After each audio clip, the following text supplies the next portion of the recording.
Pastor Antônio, Efésios 1, 17 a 19, tem um microfone aqui para ele? Para que o Deus de nosso Senhor Jesus Cristo, o Pai da glória, nos conceda espírito de sabedoria e de revelação no pleno conhecimento dele, iluminados os olhos do vosso coração, para saberdes qual é a esperança do seu chamamento, qual a riqueza da glória da sua herança nos santos, e qual a suprema grandeza do seu poder para com os que cremos, segundo a eficácia da força do seu poder. Ok. Obrigado, pastor Antônio. Vamos orar, pedindo a Deus graça, essa iluminação do pleno conhecimento do que Paulo fala. Vamos orar? Obrigado, Senhor, por iniciarmos hoje mais um passo importante no nosso crescimento intelectual, espiritual e como cristãos no aprofundamento da fé que cremos ser da fé das Escrituras Sagradas. Abençoa-nos, ó Deus, para que durante esse semestre possamos, ó Deus, aprofundarmos mais na suprema riqueza da glória de Cristo, nas insondáveis riquezas, ó Deus, que a Tua palavra nos revela sobre o Teu Filho. Abençoa-nos, ó Deus, para que esse percurso que iniciamos hoje possa nos conduzir, ó Deus, a passos adiante no nosso crescimento, no nosso conhecimento a respeito de Ti e da Tua palavra, para que possamos aplicar esse conhecimento em nossas vidas. É minha oração, Deus, o meu pedido em nome de Cristo Jesus. Amém. Irmãos, hoje nós vamos começar mais um módulo, mais um semestre na nossa escola dominical, nas nossas salas. E esse é o livro que estamos adotando para este semestre, o livro Creio. É o livro do Michael Horton e é um livro sobre o credo apostólico. Eu vou explicar o que é isso daqui a pouco. É esse livro que nós vamos então estudar ao longo desse semestre. Quem ainda não adquiriu, nós compramos exemplares para os professores e temos alguns exemplares também para os demais irmãos. Salvo engano, cada unidade está custando R$45, depois nos procure ao final para a gente te passar. É importante que você compre o livro, tá? Por quê?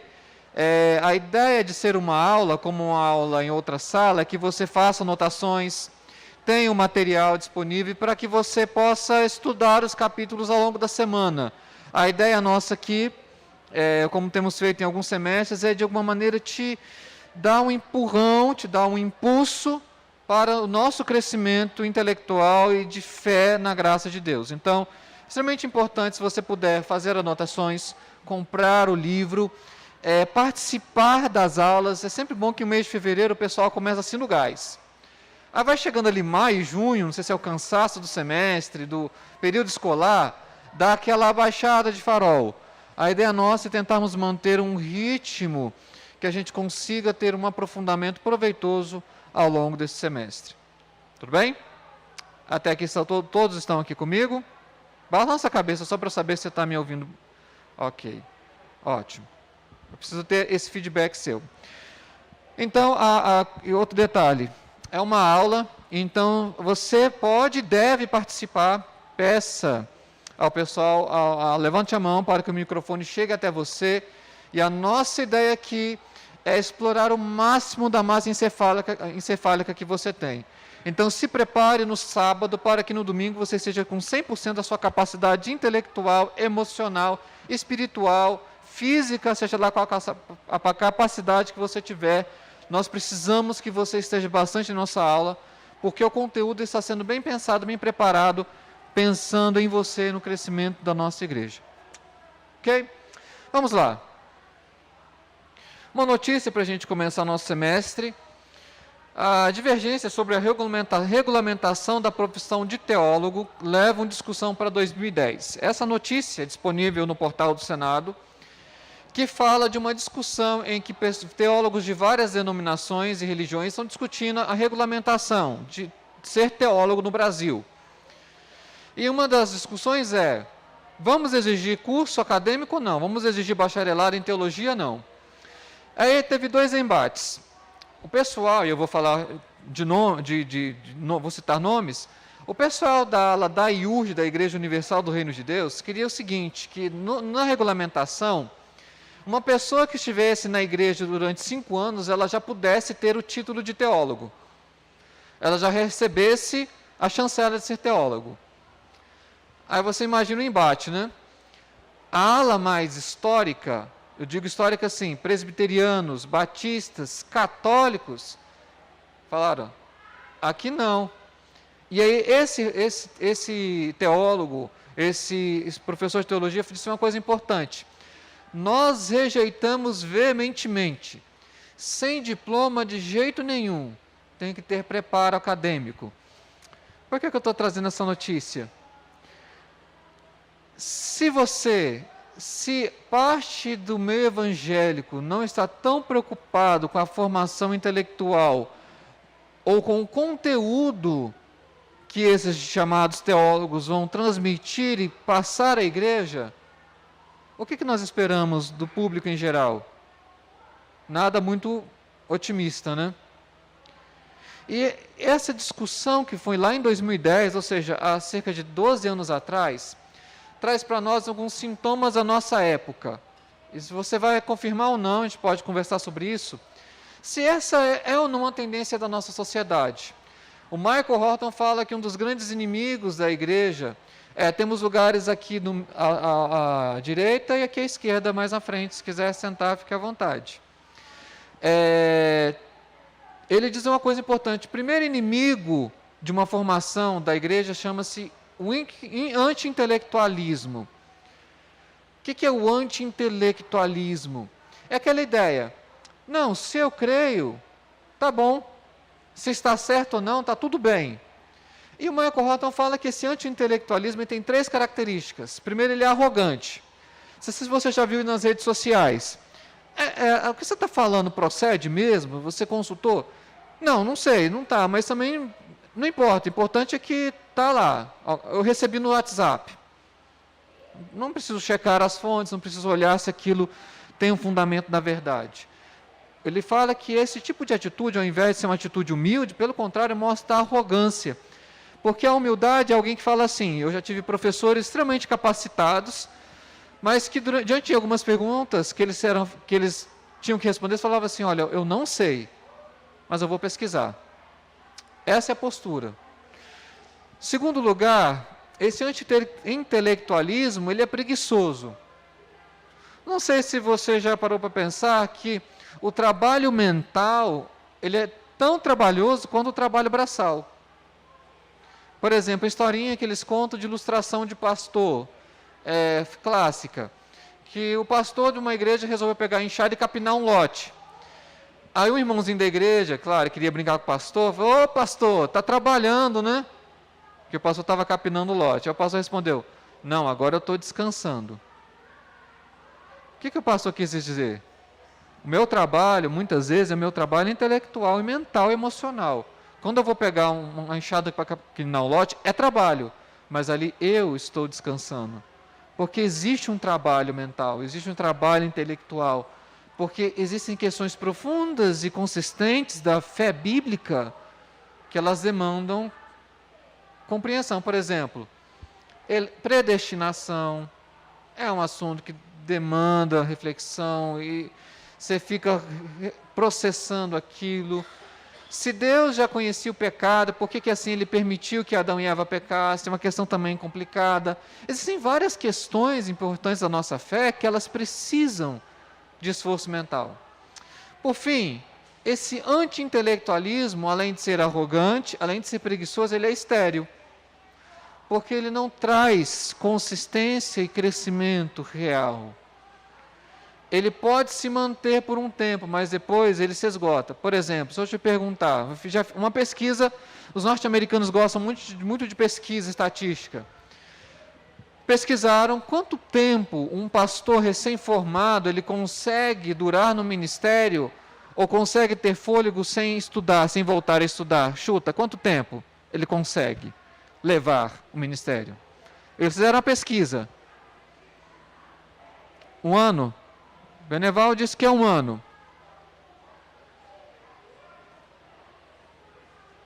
10? O Pavas é mais otimista. Está nesse meio aí. Não é nenhum nem 10. Nós estamos chegando lá. Quanto tempo? 5 para baixo. 3 anos. 3 anos.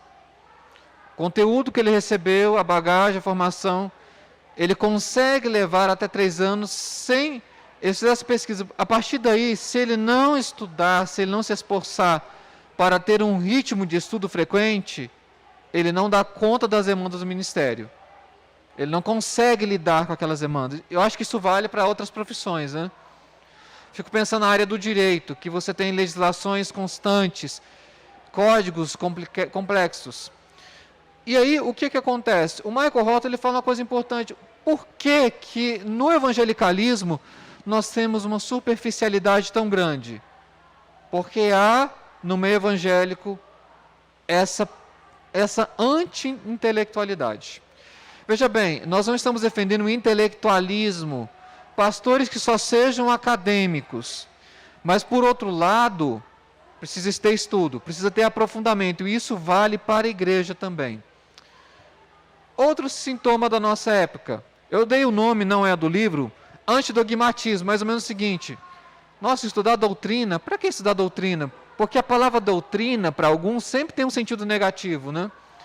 Por exemplo, em alguns ramos evangélicos, mais antigamente, o chamado culto de doutrina era culto de quê? Mais ligado a usos e costumes. Estou errado? Quem era essa época aqui? Pode confessar aí a idade. Não deixa sozinho, não. Era ou não era? O culto de doutrina era usos e costumes. Então a palavra doutrina, ela teve um peso negativo, como se fosse uma coisa ruim. Só que aí as pessoas também foram para o outro lado, mais ou menos a ideia. Isso é bíblico? Não, não sei. Eu creio. É a chamada fé na fé. Eu creio que eu creio vai dar certo. Se tem fundamento, se é razoável, se é bíblico, não importa. O importante é a minha fé. Primeiro é isso. Mas um outro lado, e aqui eu faço a crítica, volto a crítica para o nosso próprio meio, que nós chamamos de ortodoxia morta. O que é ortodoxia morta? É aquela ideia assim, não, eu tenho uma fé que é uma fé reformada calvinista, mas que ela não traz nenhuma relevância para o dia a dia. Eu não vivo ela nas minhas demandas cotidianas, no meu trabalho, da minha família, na maneira como relaciono com os funcionários do prédio que eu moro, a forma como eu lido com a natureza, a maneira como eu lido com a minha vida como um todo. E isso também é um erro, porque não basta ter uma boa teologia. Essa boa teologia, ela tem que ser aplicada, ela tem que ser prática. Até aqui está dando para entender, caminhar, gente? Alguns estão com o olho meio fechado, eu falo assim, será que está pegando o fio da meada? Se você caiu da carroça, levanta a mão, não fique sozinho, porque a gente tem todo um semestre ainda. Balança a cabeça, está todo mundo bem? Podemos prosseguir? Jóia. E é por isso que a gente precisa resgatar uma palavra que é importante no meio cristão. A palavra heresia. Infelizmente, em 2012, nós perdemos. Ele foi assassinado, Robson Cavalcante. Ele era bispo anglicano. Por que eu digo que o meio evangélico perdeu? Porque ele era uma das poucas vozes que tinha coragem de usar a palavra heresia. Isso pode parecer estranho para nós, mas ele era um dos poucos autores cristãos que não tinha receio de falar, essa tipo de fala aí, ela é heresia. E ele não dava outro nome, assim, erro, engano, lapso. Ele dizia, é heresia. E por que o Robson Cavalcante, ele falava dessa maneira que para alguns hoje seria uma forma de cancelamento, vamos dizer assim? Ele falava porque existe um ponto que nós não temos como negociar e abrir mão do evangelho. Em que algumas afirmações, vamos dizer assim, falas, práticas do meio evangélico, elas são heréticas. Aí eu estou citando apenas um, tá? Maldição hereditária. Não sei se você já teve contato com essa ideia.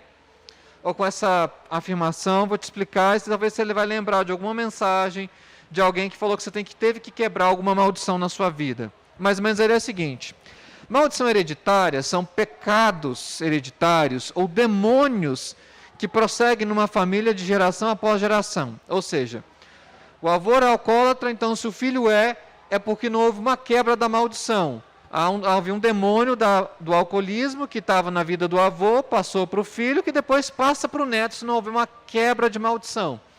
Então, qual que é a ideia da maldição hereditária? Se você hoje enfia o pé na jaca e bebe demais, no final, é porque tem uma leva de demônios na sua família que você precisa quebrar com isso, romper. Por que Robinson Cavalcante ele chamava isso de heresia? Primeiro, afinal de contas, o sacrifício de Cristo ele não é suficiente, né, para nos libertar dos pecados. Mesmo você sendo um cristão, você tem que passar por uma sessão de quebra de maldição, já pensou? Você crê em Cristo, é salvo, tem certeza da sua conversão, mas você precisa ainda de uma quebra de maldição. Segundo, é uma explicação muito simplista do pecado, né? Você hoje peca porque o seu pai e o seu avô pecaram. E isso é completamente antibíblico. Portanto, a gente precisa resgatar o sentido da palavra heresia dos nossos dias. E é por isso que a proposta desse livro é a gente voltar e estudar o credo apostólico. O credo apostólico é uma formulação, tem esse nome credo, que significa creio, exatamente o nome do livro. Credo apostólico, a primeira afirmação é creio. Ou seja, é uma formulação que resume a nossa fé, os elementos principais da fé cristã e do Evangelho. Então, qual que é a nossa proposta para você? Lembrando que eu acho que nós temos diferentes públicos aqui. Para você que já tem uma ambientação na linguagem teológica, já caminha um tempo na escola dominical, a ideia é para você se aprofundar, para você nadar mais, não ficar na superfície do corguinho. Você vai entrar no corgão, no mar, e vai aprofundar nesse conhecimento. Você que talvez não teve contato com esses elementos da doutrina, da fé cristã, ou não está ambientado a certos conceitos e linguagens, é para você ser ambientado, para você passar a ter gosto, você ter vontade de estudar teologia. Sério. Meu desejo é que grande parte do público da igreja tivesse vontade de estudar teologia. Estudar mesmo. Sentar e aprofundar em livros. Então é para te apetecer nesse conhecimento. E você que está no meio do caminho, é para você sair do estado mediano e ir para o estado avançado. É essa a nossa proposta, essa a nossa ideia. E é por isso que nós vamos estudar alguns elementos do credo. Ieda, Ieda, eu estava sentindo falta de alguém participar, obrigado. Sala muito calada não é minha vibe, não. Pastor, o senhor falou aí da necessidade da gente estudar, né, e ter conhecimento bíblico, teológico. E fez comparação a outros ensinos seculares, né? Eu gostaria de trazer junto com isso, porque quando Paulo fala que as muitas letras matam, e que Moisés, quando falava, o povo via como uma escuridão, né? Que não entendia bem o que Moisés falava, como que por véu, né? Eu acho assim, junto com essa teologia, o estudo bíblico, diferente de outras profissões ou de outros estudos, a gente depende totalmente do Espírito Santo para ter entendimento. Então eu acho assim, que a gente deve frisar também que as duas coisas devem andar juntas. Sim. Porque tem muitos teólogos que partem para a heresia justamente pela falta do Espírito Santo estar conduzindo. Sem dúvida. Então, pedido de oração constante. Senhor, me dá capacidade, ilumina os meus olhos para eu compreender essas verdades. Bem lembrado, Ieda. Renata, só esperar o microfone por conta da transmissão.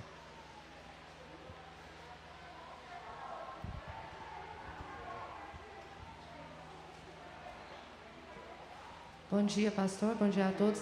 Pastor, isso que o senhor está falando da heresia tem relação com o Êxodo 25? Posso ler? Pode. Não farás para ti imagem de escultura, nem semelhança alguma do que há em cima dos céus, nem embaixo da terra, nem nas águas debaixo da terra. Não as adorarás, nem lhe darás culto, porque eu sou o Senhor teu Deus, Deus zeloso, que visita a iniquidade dos teus pais nos filhos, até a 3ª e 4ª geração daqueles que me aborrecem, e faço misericórdias até 1000 gerações daqueles que me amam e guardam os meus mandamentos. Tem relação com esse texto? Tem essa questão da maldição hereditária. Eles usam esse texto para dizer que Deus ele vai castigar o pecado do avô no neto até a 3ª e 4ª geração. Só que existem 2 equívocos na interpretação desse texto. Quando Deus fala que vai visitar o pecado até a 3ª e 4ª geração, não é que Deus vai visitar o pecado do avô na vida do bisneto. Em cada geração, Deus vai visitar os seus próprios pecados. É essa a ideia do texto. Na 3ª, na 4ª, na 2ª, na 1ª geração. Cada geração responderá pelos seus pecados. Tem outro texto, Renato, se você gostar desse assunto, muito legal, Ezequiel 18, que é uma interpretação desse versículo que você leu. O profeta Ezequiel vai interpretar esse versículo, vai resumir o seguinte: a alma que pecar, essa morrerá. O pai não morre por causa do pecado do avô, o filho não morre por causa do pecado do pai.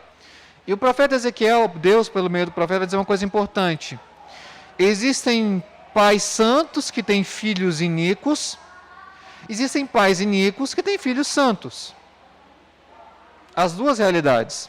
E talvez como exemplo bíblico, vamos pensar aqui, né, em termos assim, vamos exagerar e vamos levar as últimas consequências.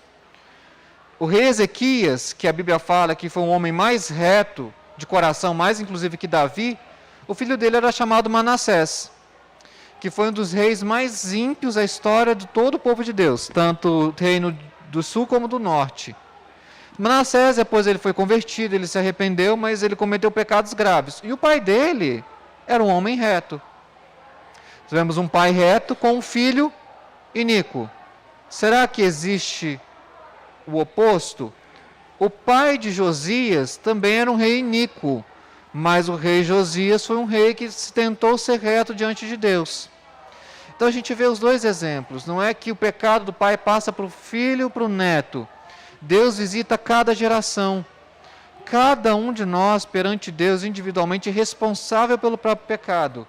Deus nos responsabiliza individualmente e responsabiliza cada geração.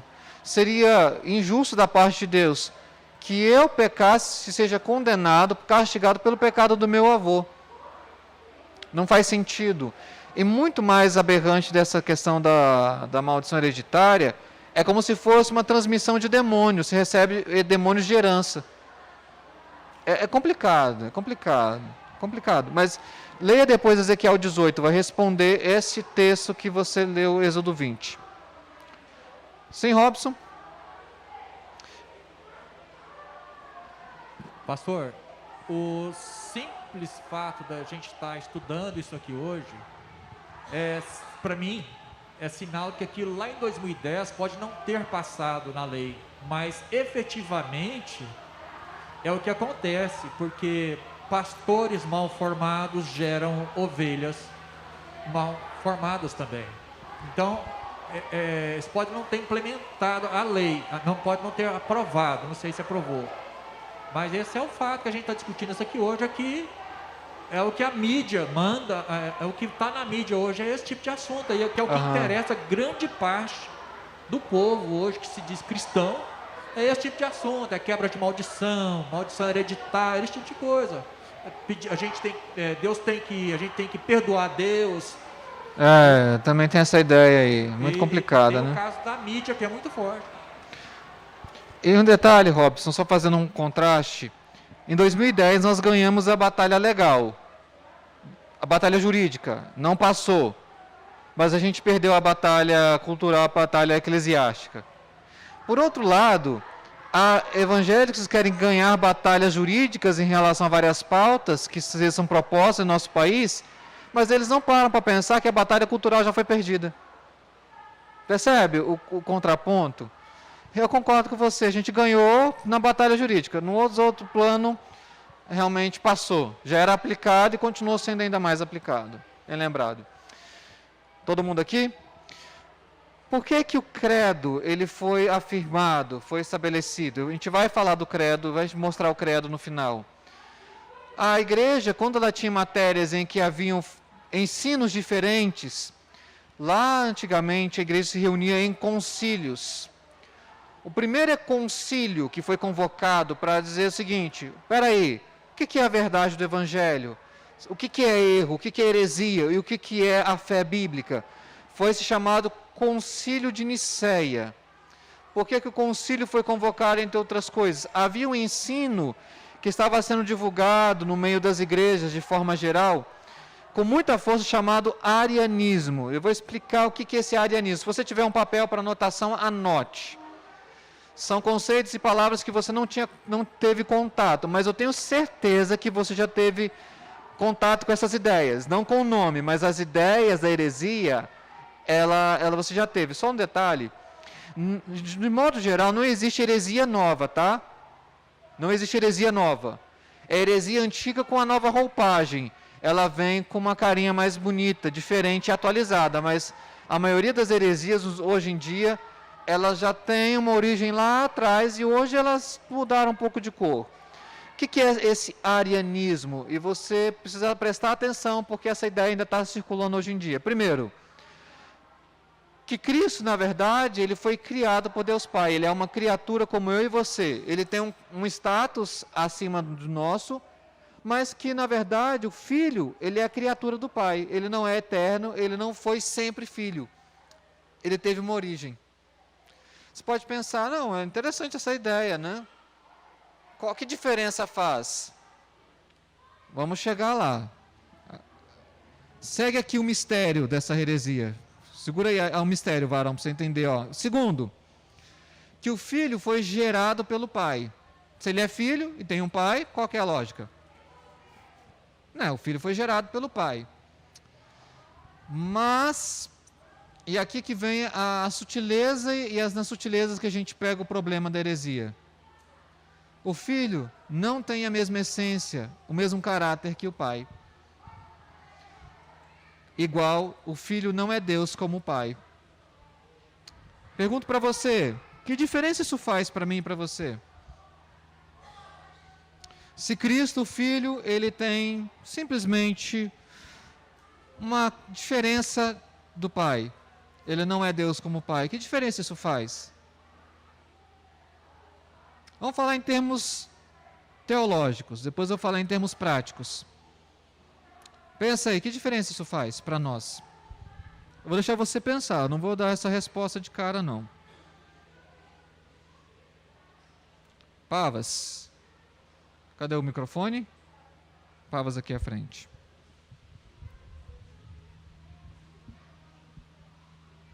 Bom, isso faz Cristo ser menos Deus do que Deus Pai, né? De cara, né? Outra coisa que, um tempo atrás, eu estava escutando uma mensagem de um outro pregador, e ele falou assim, olha, lá no Jardim do Éden, quando a cobra falou com a mulher, o principal argumento ali foi confundir a cabeça da mulher ali naquele sentido. O diabo, se ele puder atacar a gente financeiramente, na saúde ou qualquer outra coisa, para ele tá bom. Mas principalmente ele vai querer confundir o nosso evangelho com heresias, com coisas, com sutilezas que vai fazer com que a gente adore a Deus de uma forma errada.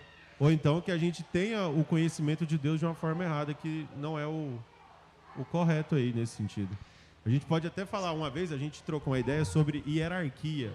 Se existe hierarquia entre Deus Pai, Deus Filho e Espírito Santo, né? Porque a gente sempre imagina que é Deus Pai que manda em tudo, Deus Filho e Espírito Santo é o terceiro, né? É o que está mais, é tipo o gerente, né? Das coisas ali. Mas hoje a gente tem o preceito do seguinte, igual eu e meu pai, cadê meu pai? Meu pai está dando aula. Nós somos perante Deus humanos, então nós somos iguais perante Deus. Mas ele tem uma hierarquia sobre mim, por ele ser pai e eu ser filho.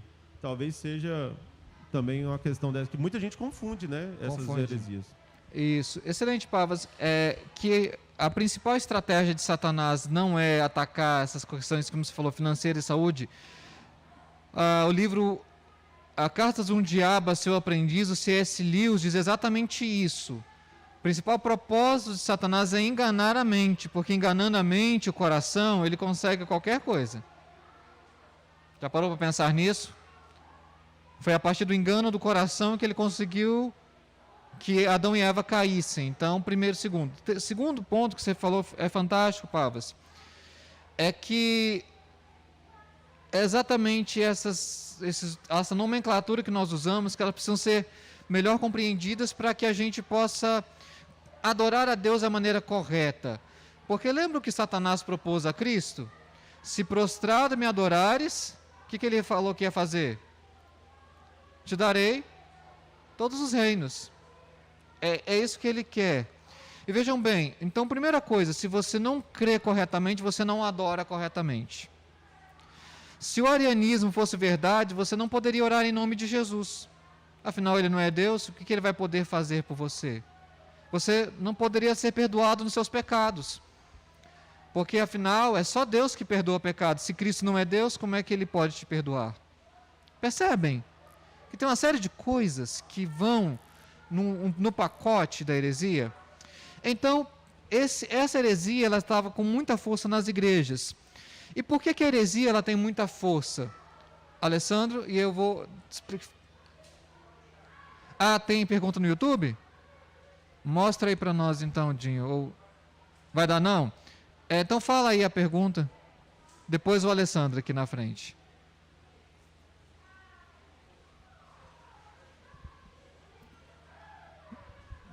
Então, para mim ainda ficou a dúvida, né? Considerando a questão do arianismo. Sim. Por que, então, pode ser uma pergunta básica para os irmãos, né? Mas para mim ainda não está claro.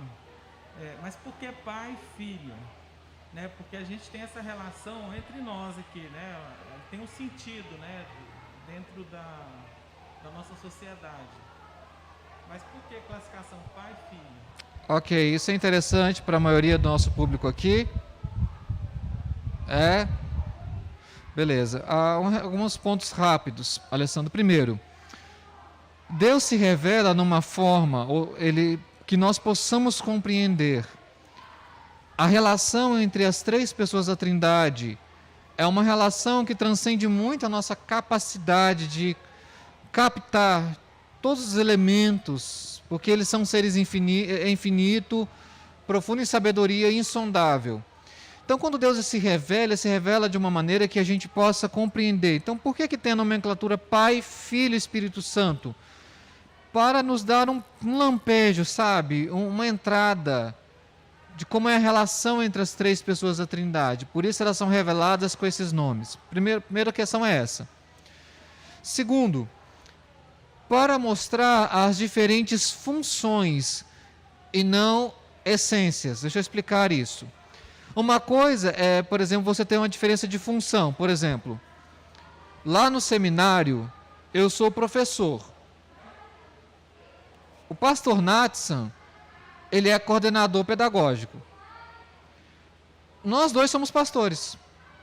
Somos ordenados do mesmo jeito, temos os mesmos direitos conciliares, mesma coisa. Mas o que muda no seminário? A nossa função. É isso que muda. Então, Pai, Filho e Espírito Santo sinaliza as diferentes funções das três pessoas.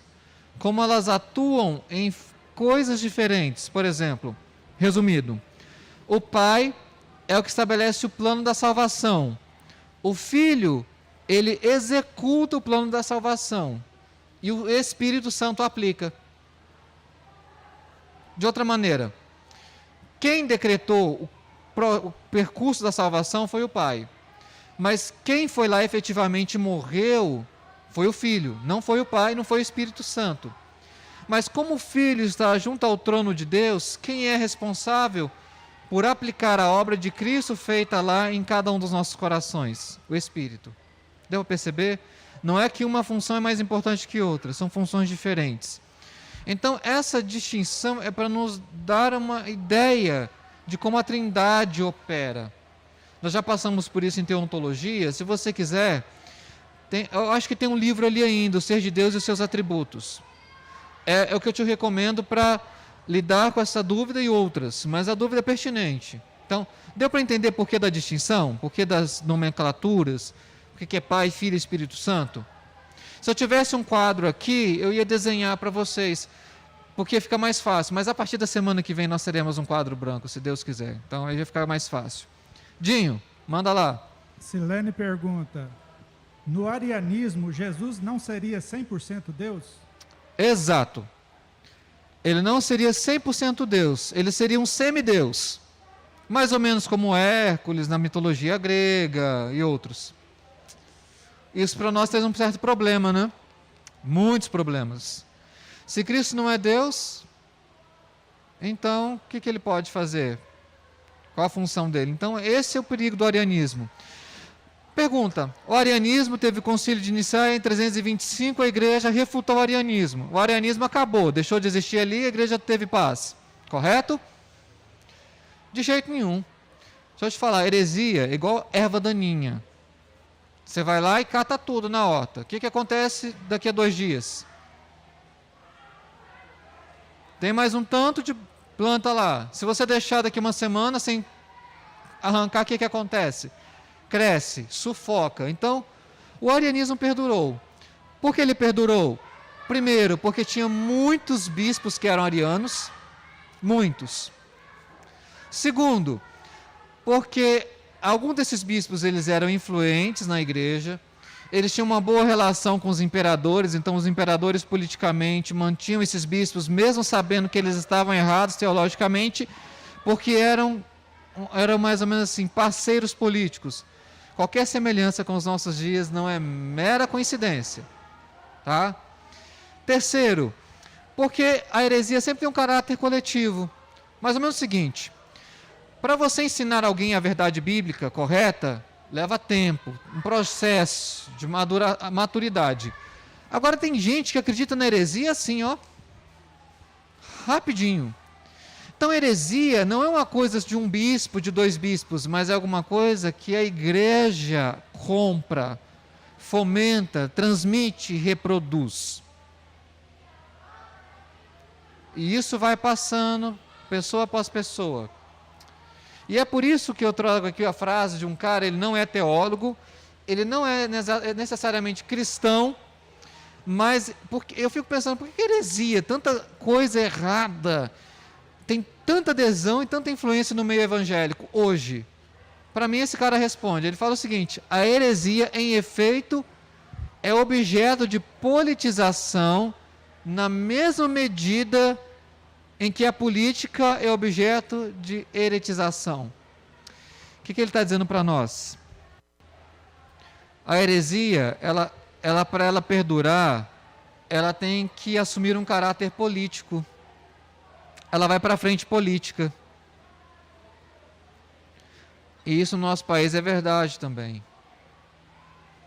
Porque que há um falso evangelho, além do evangelho de Cristo, e coisas que perduram no meio evangélico, porque se misturaram politicamente.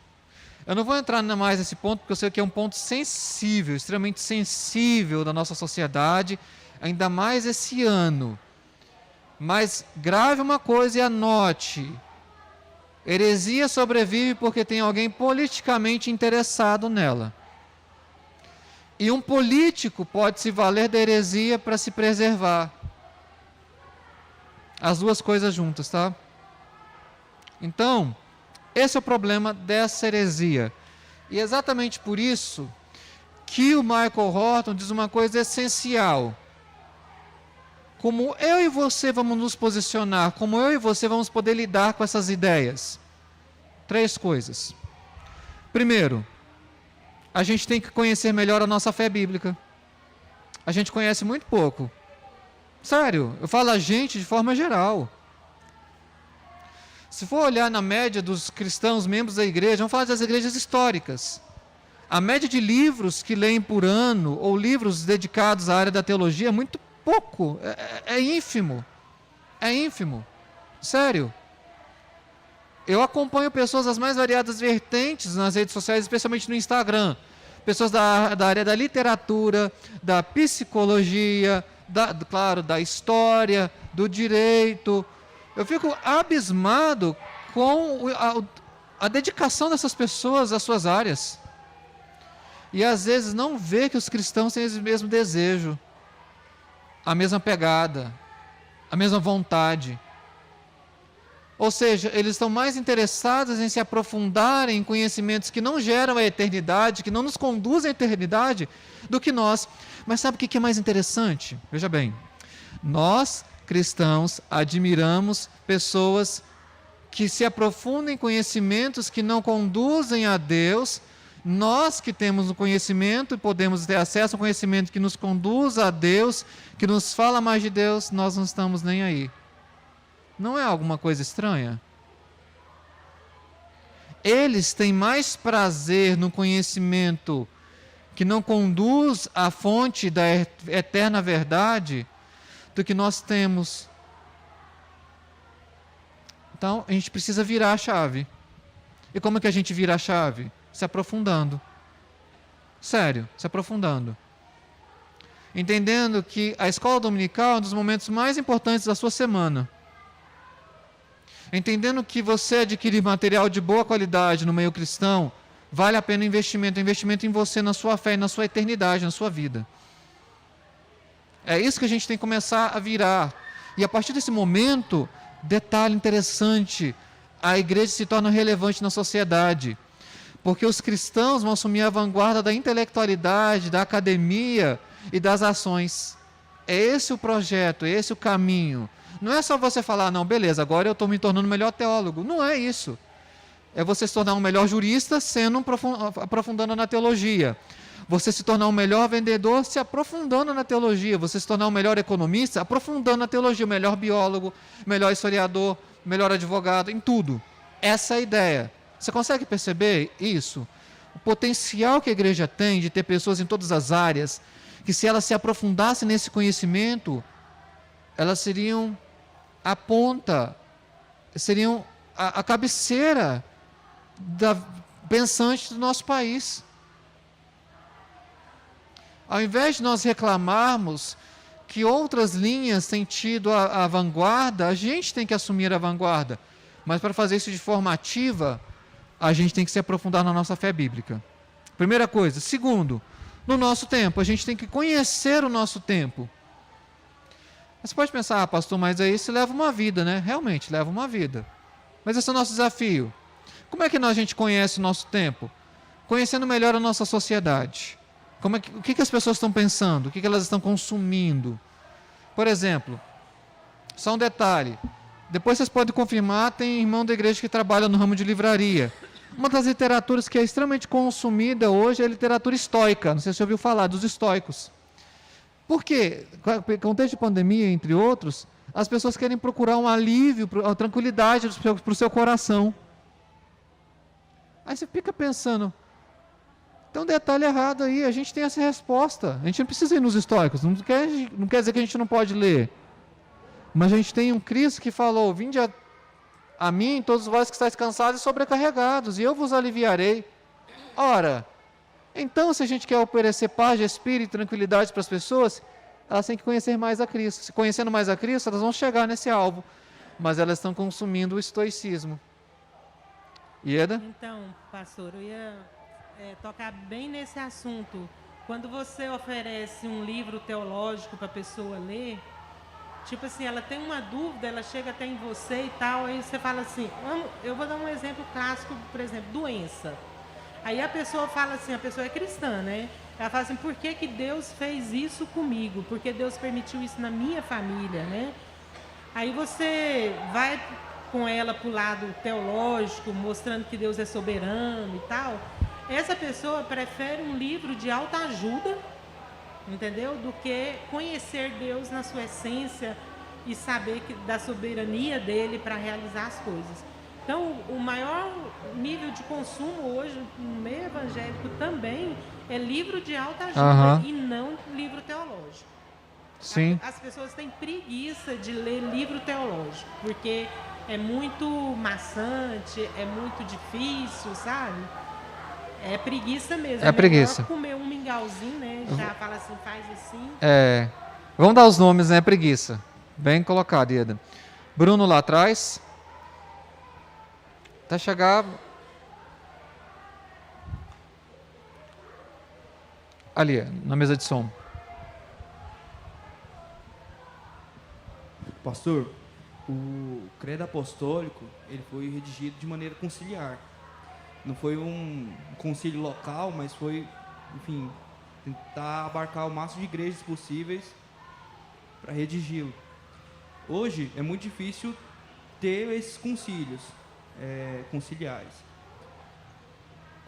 Qual que é o critério para que nós possamos hoje definir o que é heresia ou divergência teológica? Porque eu vejo muitos pastores apontando dedo para qualquer tipo de divergência teológica, falando que é heresia, mas qual que é o parâmetro? Ok. Excelente. E o credo vai exatamente responder isso, Bruno. Heresia é aquilo que, vamos dizer assim, do eixo central do Evangelho, a gente não pode negociar. Vamos colocar alguns elementos. A divindade de Cristo, a humanidade de Cristo, a inspiração das Escrituras, são alguns... A fé como instrumento da salvação, a salvação pela graça e não pelas obras, isso é fundamental. Isso não é divergência teológica. Se a gente destoa disso, é heresia. Agora, outros pontos menores. Se o batismo por imersão, aspersão, divergência teológica. Se o decreto da salvação foi antes ou depois da queda, divergência teológica. Eu vou até colocar nesse ponto assim, se o dom de línguas ele é uma necessidade para todo cristão, vamos colocar uma divergência teológica. Agora, outros elementos, não. Lidou com dois pontos fundamentais, Bruno, para responder. Trindade e Bíblia. Se você destoa nesses dois pontos, é heresia. Foi isso que na história da igreja a gente pôde acompanhar. Quando tinha a ver com esses dois elementos, aí não dá para conversar, não dá para ter uma terceira via, né? O que hoje o pessoal fala muito. Tem essa aqui, mas pode ser uma terceira via? Nesses elementos, não. Não tem como. Então, eu diria que esse seria o limiar. Trindade e Escritura.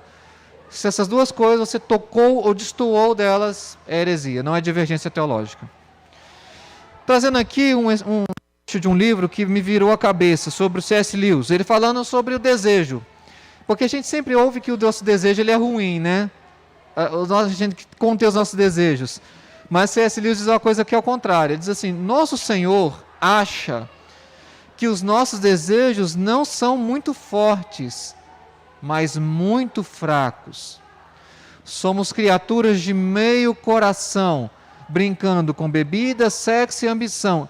Embora o regozijo infinito nos seja ofertado, somos agradados de forma muito fácil. O que ele está dizendo para nós? O nosso desejo, na verdade, ele é medíocre. Ele não é forte.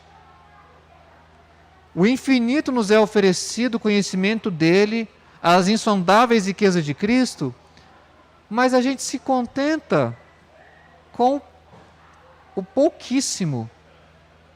O problema está no nosso desejo. Nosso desejo não deveria ser contido quanto a isso, não. Deveria ser espaçoso. Deveria ser grande. O mesmo desejo que eu vejo nas pessoas se aprofundando, gastando finais de semana para se aperfeiçoarem em suas profissões, deveria ser o desejo de cristãos em conhecerem melhor a Deus. O mesmo, ou até mais, eu diria, mais. O problema é que o nosso desejo é muito fraco. E o meu desejo para você, usando essa palavra, é que ele seja forte. Que você entenda e que o Espírito coloque no seu coração que você tem que gastar o seu tempo, a sua capacidade intelectual para conhecer melhor a verdade do Evangelho. Que essa seja uma das suas prioridades, as suas principais preocupações nesse ano. É possível? Completamente possível. Carlos Aquino, a gente está chegando ao final, pessoal, não vou passar mesmo de 10 e 20. Aqui à frente.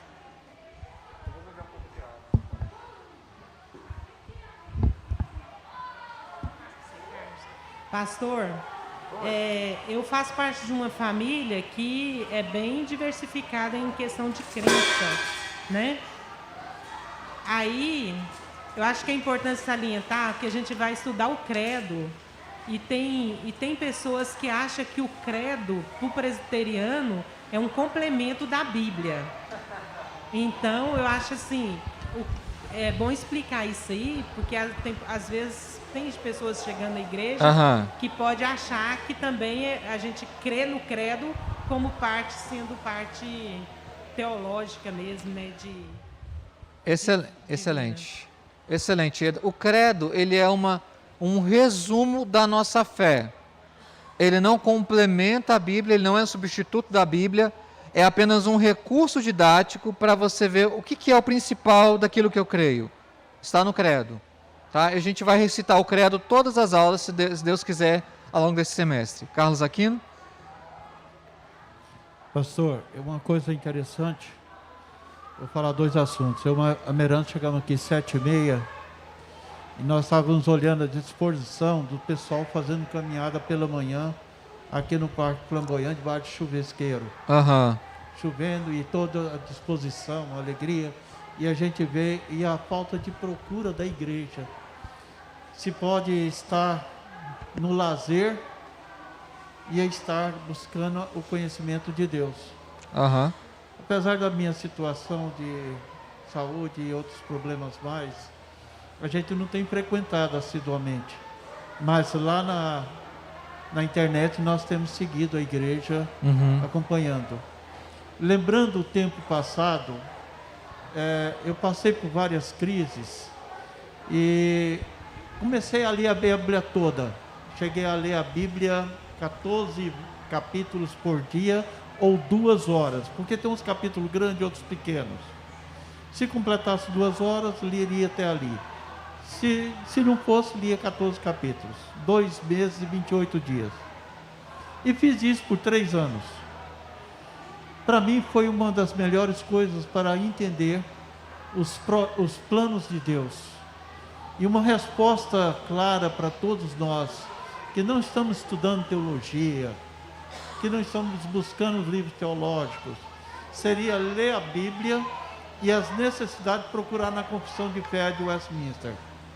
A Confissão de Fé, ela tem respostas teológicas que não nos deixam desviar das Escrituras. Então, toda a parte positiva que nós precisamos, não lendo um livro teológico, não buscando essas outras literaturas, seria a gente fazer a prática, não só da leitura bíblica, mas nas nossas dificuldades também buscar no Catecismo de Westminster, no Catecismo de Fé e também na Confissão de Fé. Porque uma das coisas que eu aprendi, antigamente a igreja dificilmente falava sobre o Espírito Santo. E eu buscava lá na Confissão de Fé o conhecimento e aprofundei ali naquele lugar. Legal.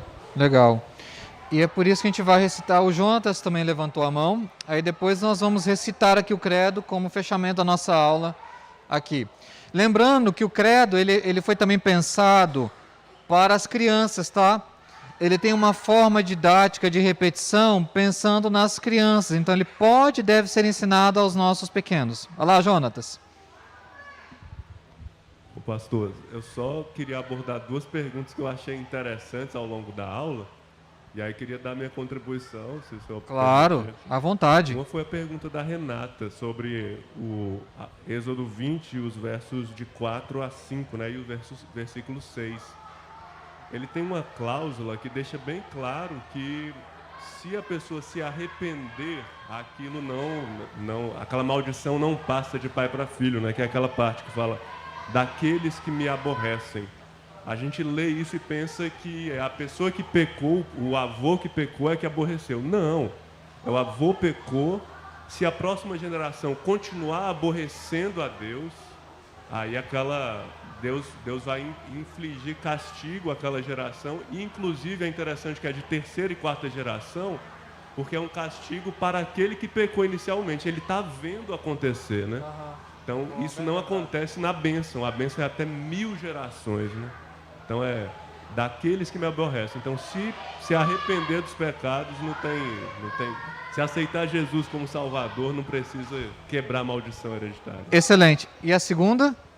E a segunda foi do Alessandro, quando ele perguntou por que essa relação pai e filho. Eu não tenho uma resposta assim definitiva, mas quando no Novo Testamento aparece o Senhor Jesus como Filho de Deus, existem pelo menos três aspectos que são ressaltados. Um é o prazer do pai no filho.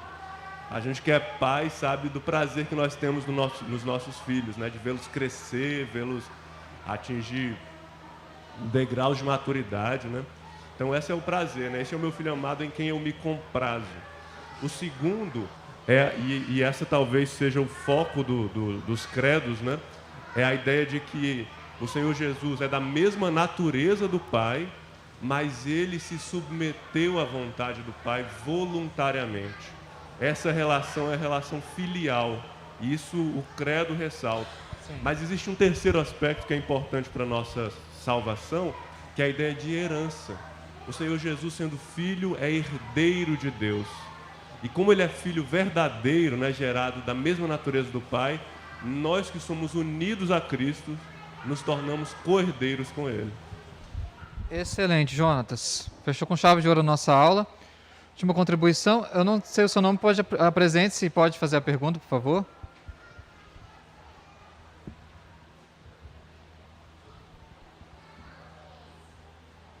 Pastor, a minha pergunta é a seguinte: a palavra arianismo já nos remete logo à imagem de Adolf Hitler. Aham. E nos remete à dizimação de 6 milhões de judeus naquela época. E ele se apropriou da palavra arianismo de maneira incorreta, com aquela ideologia de raça pura, sendo que ele não era descendente dos arianos, enfim.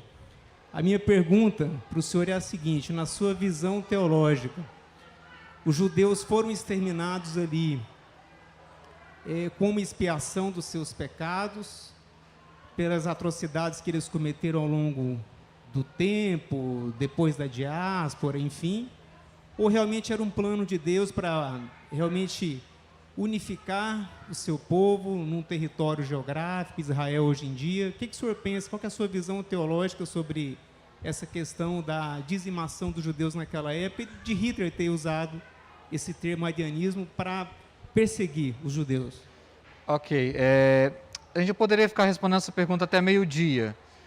Eu vou falar rapidamente da questão teológica e falar da questão histórica, em termos gerais. Teologicamente, associar o holocausto judaico a um castigo pelo pecado do anterior dos judeus é a mesma coisa da maldição hereditária. Não faz sentido.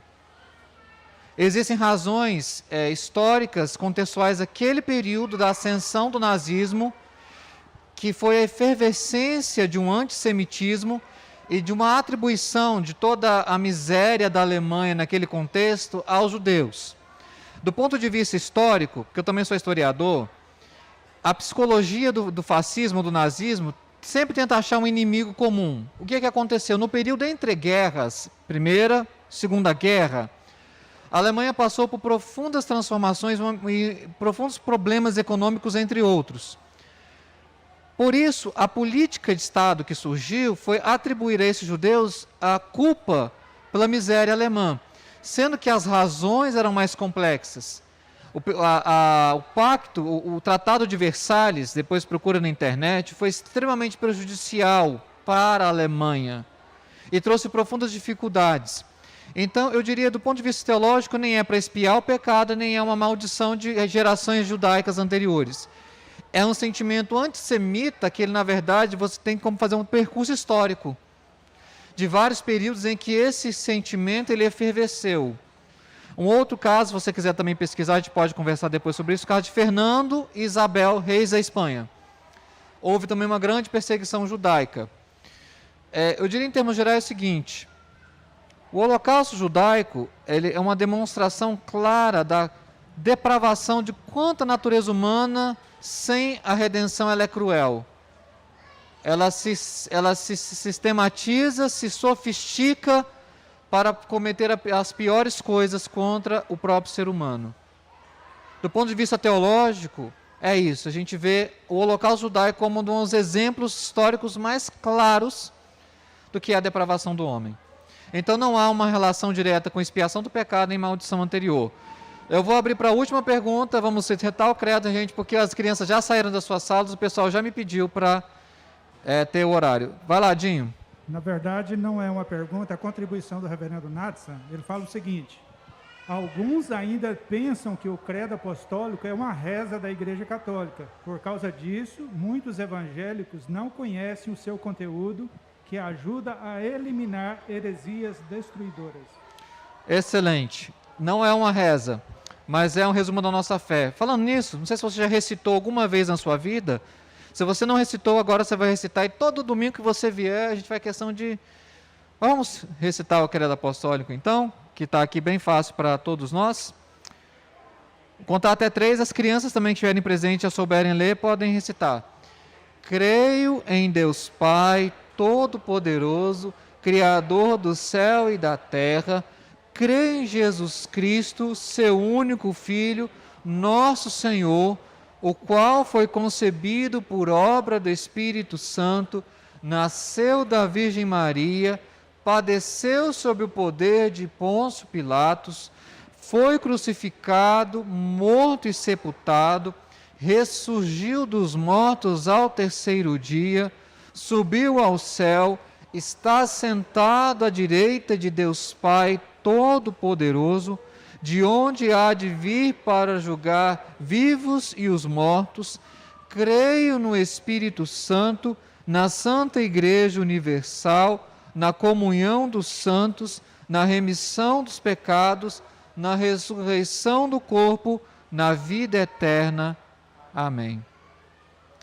Guarde o fôlego até o final para a gente recitar esse negócio com vontade. Irmãos, vamos dispensar a todos. Bom domingo para todos. Obrigado pelas participações e as perguntas de todos.